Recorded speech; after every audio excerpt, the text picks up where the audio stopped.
Hello दोस्तों, नमस्कार। देखें कि जैसे आज का जो विषय है वो है कि वर कुंडली कैसे देखें। देखें कि ये कुंडली का एक जैसे जटिल विषय है, क्योंकि लग्न कुंडली देखने में ही बहुत भारी गुणागणित और मेहनत लगती है। उसके बाद ऐसे 16 वर्ग बताए गए हैं, तो उसको देखने में मतलब कई लोग का, हालांकि उसका भी जिस वर कुंडली से संबंधित जातक ने प्रश्न किया है उसका भी विधि विधिवत एनालिसिस करना चाहिए।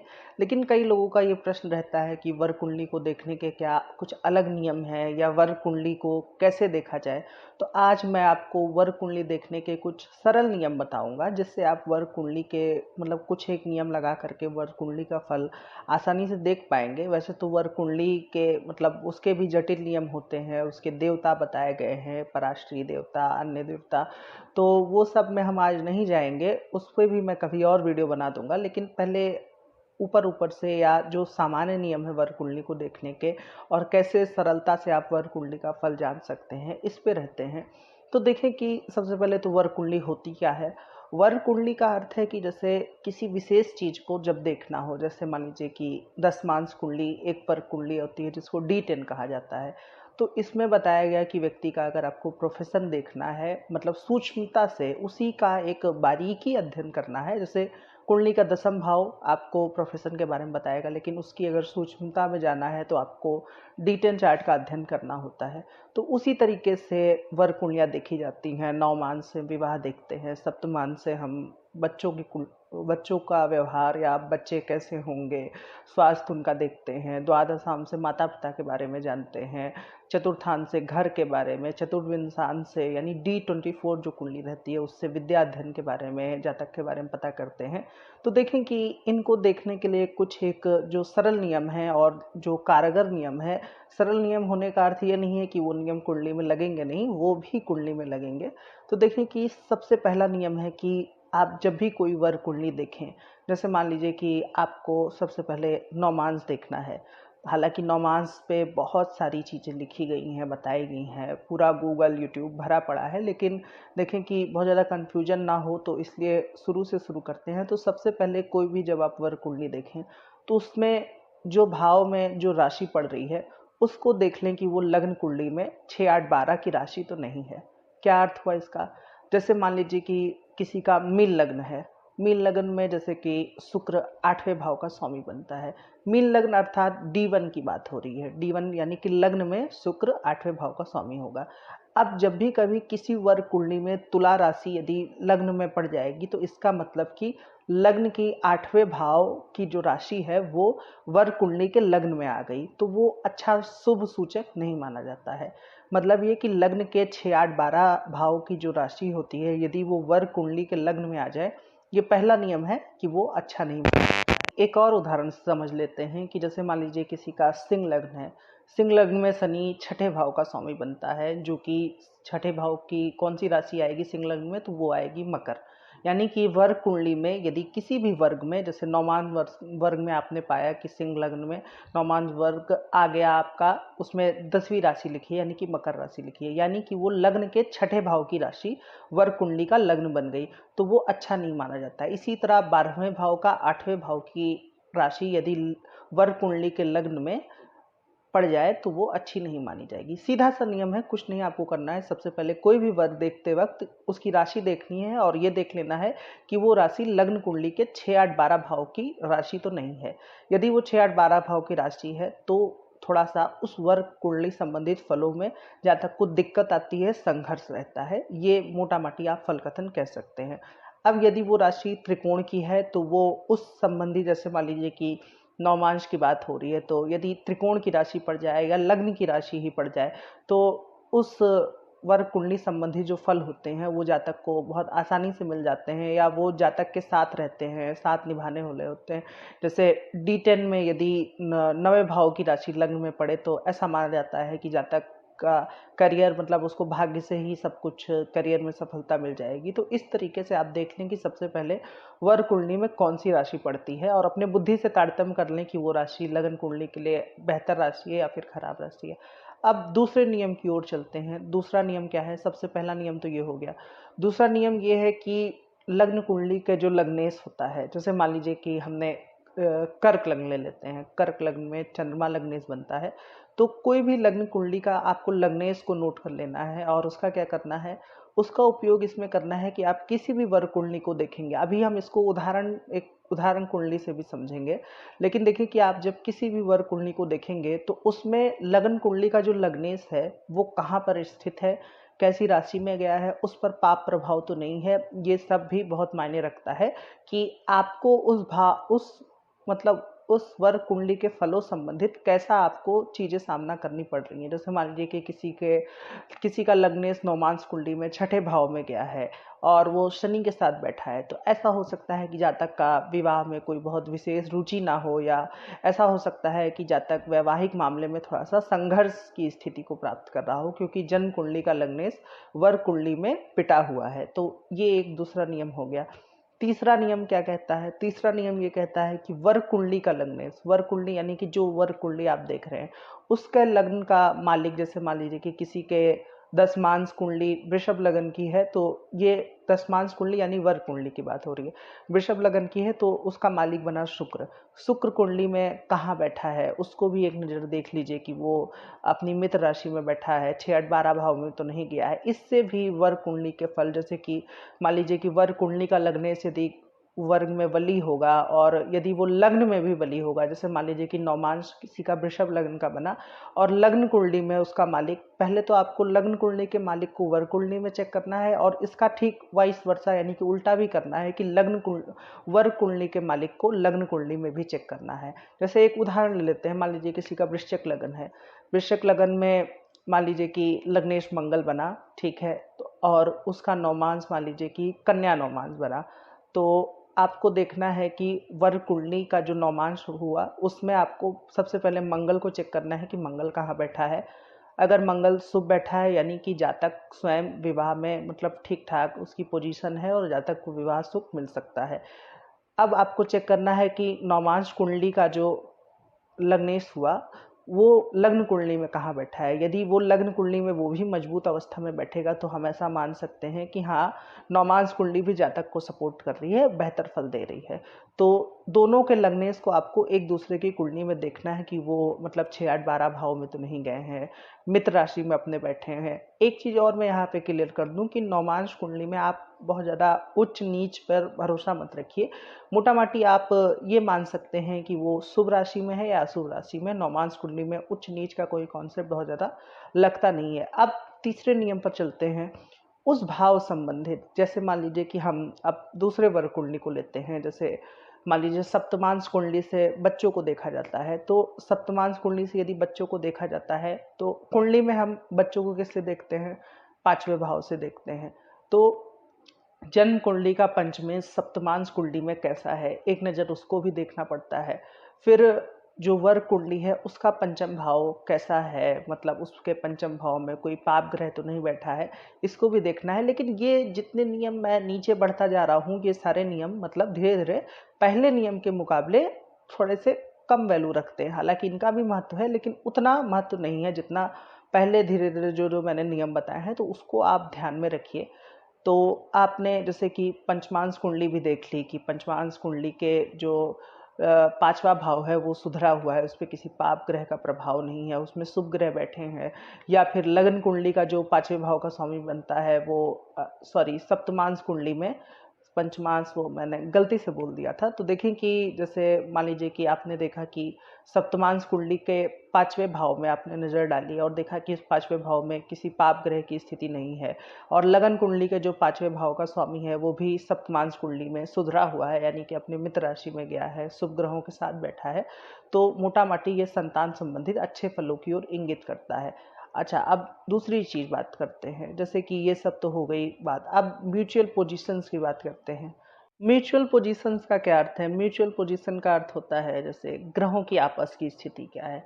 जैसे मान लीजिए कि कोई वर्ग कुंडली आप देख रहे हैं, जैसे नौमांश की बात कर लेते हैं, तो उसमें जो लग्नेश बना और चूंकि नौमांश से विवाह देखते हैं और विवाह सप्तम भाव से देखते हैं, तो उसमें जो सप्तमेश बना, ये वर्ग कुंडली की बात हो रही है।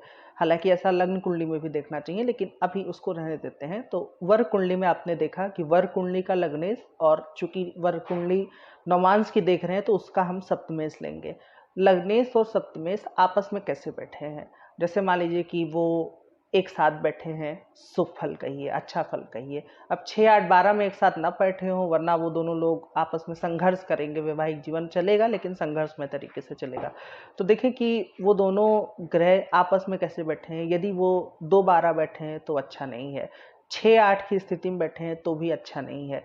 3, 11 बैठे हैं तो ठीक है, थोड़ा सा संघर्ष और फिर बाकी चीज़ें, वो वैवाहिक जीवन ठीक ठाक चलता है। लेकिन सबसे ज़्यादा 6ठे 8वें यदि दोनों ग्रह की पोजीशन चली गई तो वो बहुत ज़्यादा खराब माना जाता है। एक साथ हैं सबसे अच्छा, 4, 10 हैं ठीक ठाक अच्छा है, और यदि 5, 9 का संबंध है या 1, 5 का संबंध है तो भी अच्छा है। तो ग्रहों के आपसी संबंध को भी ध्यान रखिए कि आपसी संबंध कैसा है।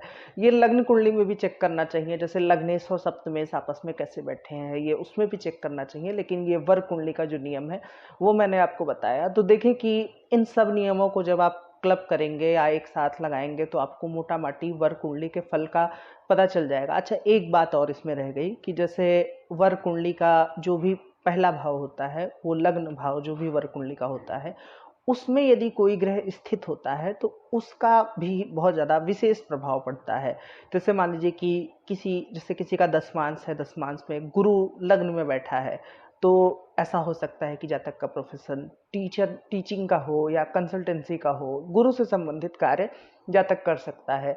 या अन्य भी जो भी वर्ग कुंडली है उसमें जो ग्रह बैठा हो, जैसे किसी के वर्ग कुंडली में नौमांस के राहु बैठा है तो उसका जो पार्टनर हो सकता है थोड़ा सा सकी मिजाज का हो, या थोड़ा सा वो मतलब बाहर विदेश का, क्योंकि राहु से संबंध आता है, तो वो जो भी ग्रह के कारकत्व हैं वो उस वर्ग कुंडली के फलों पर काफ़ी ज़्यादा प्रभाव डालते हैं। तो ये आपको देखना आवश्यक है। इसमें कुछ और चीज़ें हैं, जैसे कि उससे संबंधित भावों को भी एक बार देख लें कि उस भाव में कैसे ग्रह बैठे हैं। जैसे मान लीजिए कि हम दसमांश की बात करें तो दसमांश के दसम भाव में मान लीजिए कि केतु बैठा है, तो केतु बहुत ज़्यादा ट्रांसफ़र को रिप्रेजेंट करता है। तो ऐसा भी हो सकता है कि जातक को कई बार जॉब बदलनी पड़ी हो या जॉब छोड़नी पड़ी हो, तो वो आप अपने बुद्धि से तारतम्य कर लें कि लग्न को तो ज़रूर देखना है, और उस फल जो वर्ग कुंडली जिन फलों को रिप्रेजेंट कर रही है, जैसे द्वादशांश से हम माता पिता को देखते हैं तो 12वें भाव को भी एक बार मतलब देख लेना है। और इस तरीके से जैसे चतुर्थांश को से हम घर को देखते हैं, तो अगर वर्ग कुंडली का हम लग्न देख रहे हैं तो एक बार चौथे भाव को पर भी दृष्टि डाल लेनी है। अच्छा, अब ये हो गया। अब एक बार मैं इसको फिर से समाप्त कर देता। अच्छा, इसमें एक नियम और छूट गया है। ये CS पटेल सर जो मतलब ज्योतिष के बहुत महान विद्वान हुए, उनकी एक रिसर्च पे आधारित है, लेकिन इस पे अभी भी रिसर्च हो रही है। लेकिन मैंने देखा है कि ये कुछ हद तक परिणाम देता है कि लग्न कुंडली का अष्टक वर्ग नोट कर लें। जैसे राशि तुल्य नौमांश, नौमांश तुल्य राशि, इस पर मेरा एक वीडियो भी आप चाहे तो उसको देख सकते हैं। तो लग्न कुंडली का जो अष्टक वर्ग होता है, जैसे मान लीजिए कि किसी का तुला लग्न है और उसके दसमांश कुंडली में मान लीजिए कि मिथुन राशि पड़ती है, ठीक है, तो आप देख लीजिए कि लग्न कुंडली के जो सर्वाष्टक वर्ग होगा उसमें मिथुन राशि में कितने बिंदु मिले हैं। यदि 30 बिंदु मिले हैं तो वो दसमांश कुंडली के मिथुन राशि में आप 30 बिंदु लिख लीजिए। तो उससे आप समझ सकते हैं कि हाँ, लग्न पुष्ट हो गया, उसको अच्छे बिंदु मिले हैं। ये भी एक नियम है। तो मोटा माटी आप जब इन सब नियमों को लगा करके देखेंगे तो आप पाएंगे कि वर्ग कुंडली का आपको फल बेहतर तरीके से समझ में आ जाएगा कि क्या फल मिलेगा। अच्छा, दशाओं में कैसे वर्ग कुंडली को देखें, इस पर मैंने वीडियो बनाया है, आप चाहें तो उसको देख सकते हैं। अब जैसे यदि उदाहरण कुंडली की बात करें तो ये आपको 2 कुंडलियाँ दिख रही होंगी जो मैंने लगाई है। एक लग्न कुंडली है और एक नौमांश कुंडली है। इसमें देखें कि जैसे इनका तुला लग्न है, और इसकी नौमांश कुंडली पे हम चर्चा करेंगे कि नौमांश वर्ग देखना हो तो कैसे देखें। तो देखें कि हम सबसे पहले अपने कुछ नियमों को देखते हैं। जैसे पहला नियम मैंने बताया था कि ये देख लें कि नौमांश कुंडली या जो भी वर्ग कुंडली है उसमें जो पहले भाव में राशि पड़ी है वो जन्म कुंडली के किस भाव में पड़ती है। तो देखें कि इनके नौमांश कुंडली में जो राशि पड़ती है वो वृषभ पड़ती है, और वृषभ राशि जन्म कुंडली के 8वें भाव में पड़ती है। यानी कि ये अच्छा नहीं है, विवाह के लिए कुछ घातक संकेत मिल रहे हैं। फिर देखें कि इनके नौमांश कुंडली में लग्न में केतु बैठा है, जो भी अच्छा ग्रह नहीं है, ठीक है, दूसरी बात हो गई। तीसरी चीज की, चूंकि नौमांश कुंडली से विवाह देखते हैं तो विवाह भाव जो कि सप्तम भाव है उसमें भी शनि राहु जैसे ग्रह बैठे हैं। अच्छा, ठीक है, अब लग्नेश को देखते हैं कि जन्म कुंडली का लग्नेश कहाँ पर बैठा है। तो जन्म कुंडली का लग्नेश शुक्र जो कि बना वो नवम भाव में बैठा है। नवमांश कुंडली का लग्नेश भी शुक्र नवम भाव में बैठा है, और दोनों वो मतलब दोनों कुंडलियों में मतलब लग्नेश का और जो सप्तम भाव का स्वामी है वो दोनों साथ में बैठे हैं, क्योंकि वो मंगल बनता है। आप देख रहे होंगे कि वहाँ पर वृश्चिक राशि पड़ती है नवमांश कुंडली में, तो मंगल साथ में बैठा है। लेकिन अब हुआ क्या, क्योंकि अभी मैंने बताया कि यदि लग्नेश सप्तमेश साथ में बैठे हैं और ये दोनों नवमांश कुंडली के नवम भाव में बैठे हैं, तो जातक के साथ अच्छा भी होता है। तो अच्छे फल भी आ रहे हैं, बुरे फल भी आ रहे हैं।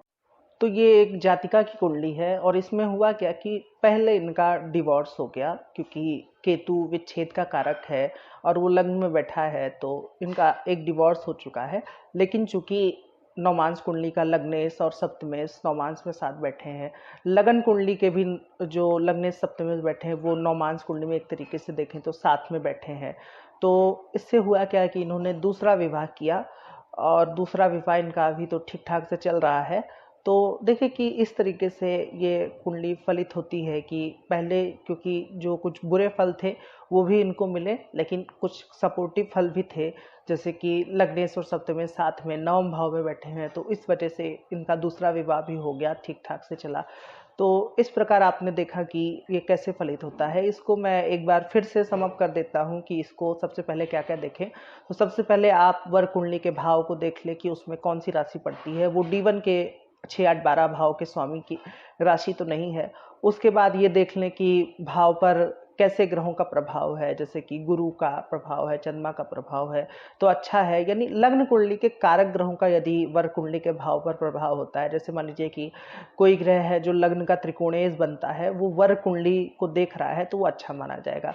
दूसरी चीज ये देख लें कि लगन कुंडली का जो स्वामी बनता है वो वर कुंडली में कैसा स्थित है। तीसरा ये देख लें कि वर कुंडली का जो स्वामी बनता है वो लग्न कुंडली में कैसा है, बली है, उच्च राशि में, मित्र राशि में है। चौथा चीज ये देख लें कि जैसे कि आपस की पोजीशन कैसी है। जैसे दसमांश देखना है तो दसमांश वर्ग का जो लग्न का स्वामी हुआ और उसके 10वें भाव का स्वामी हुआ, उन दोनों की आपस की स्थिति कैसी है। छठा जो मैंने सर्वाष्टक वर्ग वाला बताया कि उस भाव में जैसे मान लीजिए कि किसी कुंडली में किसी का मीन लग्न है और उसमें किसी के नौमांश में कन्या राशि आती है पहले भाव में, तो मीन लग्न में कन्या राशि कहाँ पड़ेगी, वो पड़ेगी 7वें भाव में। तो उसके सर्वाष्टक वर्ग में लगन कुंडली में 7वें भाव में यदि 30 से ज़्यादा बिंदु मिलते हैं, तो नौमांश कुंडली के वर्ग में पहले भाव में यानी कि 30 से ज़्यादा बिंदु मिले हैं, तो वो भी एक शुभ संकेत है। तो इन कुछ नियमों से आप जांच सकते हैं कि कैसा फल होगा इसमें। आप लेकिन लग्नेश को भी देखिए कि वर कुंडली का लग्नेश कहीं 6, 8, 12 में तो नहीं है। वो आप अपनी बुद्धि से तारतम्य कर लीजिए कि कैसा फल होगा। तो आशा करता हूँ कि आपको ये विषय समझ में आया होगा। ऐसे तो खैर वर कुंडली का पूरा मतलब बहुत ज़्यादा अगर ऐसे देखेंगे बुरे भाव की संज्ञा दी गई है कि किस भाव से क्या क्या रिप्रेजेंट होता है, लेकिन चूंकि 16 वर्ग बताए गए हैं, एक एक को अगर ऐसे देखेंगे तो बहुत ज़्यादा समय लग जाएगा। तो इसलिए कुछ सरल नियम मैंने आपको बताए हैं, आप इनको लगाइएगा और यदि आपको फल मिलेगा तो आप मुझे नीचे कमेंट सेक्शन में बता सकते हैं। आशा करता हूँ कि आपको ये वीडियो अच्छा लगा होगा। यदि अच्छा लगा है तो आप मेरे वीडियो को लाइक कर सकते हैं और मेरे चैनल को जरूर से सब्सक्राइब करें। आज के लिए इतना ही रखते हैं, धन्यवाद।